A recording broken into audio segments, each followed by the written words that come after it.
മോളെ അങ്ങനെയൊന്നും വിളിക്കല്ലേ, എന്റെ അച്ഛനല്ലേ. മാത്രല്ല പുള്ളിക്കാരെ പോക്ക. അല്ല ഇപ്പത്തെ ചെറിയ ചെക്കന്മാരെന്തോ പറയില്ലേ, അയ്യോ അത് പൂക്കി. പെട്ടെന്ന് ദേഷ്യം വരും എന്റെ ചേട്ടനെ, പെട്ടെന്ന് ദേഷ്യം വരും. അത് എന്തുകൊണ്ടെന്നറിയോ, കേറി നിരങ്ങുന്നോണ്ടേ. അല്ല കേറിക്ക് തരുന്നോണ്ടേ. നിങ്ങൾ കെട്ടിക്കൊണ്ട് വന്നപ്പോ ഇതിനെ നിങ്ങളുടെ വീട്ടിലോടങ്ങ് പിടിച്ചോണ്ട് പോയിക്കൂടായിരുന്നു? അയ്യോ വീട്ടിലേക്ക് ഞങ്ങള് പോയതാ. അവിടെ എന്റെ അമ്മായിയും എന്റെ തലയിലേക്ക് എറിഞ്ഞെന്ന ഗിഫ്റ്റ് ആയത്.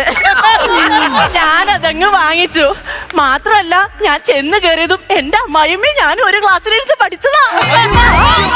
ഞാൻ കാലം എടുത്ത് വെച്ചതും അമ്മായിമ്മ പറയാ ചെത്തി ഞാൻ അടുപ്പിൽ വെക്കൂന്ന്. എന്തിനാ നമ്മള് കഞ്ഞിക്കറി ഉണ്ടാക്കാൻ അവർക്ക് വിറക് കൊടുക്കുന്നേ.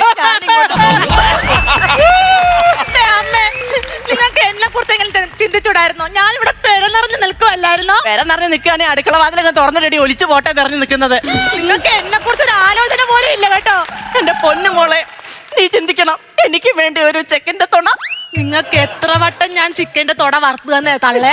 ചിക്കന്റെ തൊടയല്ല മോയന്റെ, ചെക്കന്റെ തുണ. ഈശ്വര, ഞാനിനി എങ്ങനെ റേഷൻ കടയിൽ പോയി അരി വാങ്ങിക്കോ? റേഷൻ കാർഡിൽ നിന്ന് നിന്റെ പേര് ഞാൻ വെട്ടിയിട്ടില്ല. എന്റെ ഒരു വർത്തമാനം പറയല്ലേ, ഞാൻ വല്ലതൊക്കെ വിളിച്ചു പറയും. ഞാനിനി എങ്ങനെ ഒരു കല്യാണത്തിന് പോവും, ഒരു പെരവാസത്തിലേക്ക് പോവും? ഈ നാട്ടുകാരുടെ മുന്നിൽ ഞാൻ എങ്ങനെ മുഖം നോക്കൂ? ഇങ്ങനെ നോക്കിയാ എന്താ?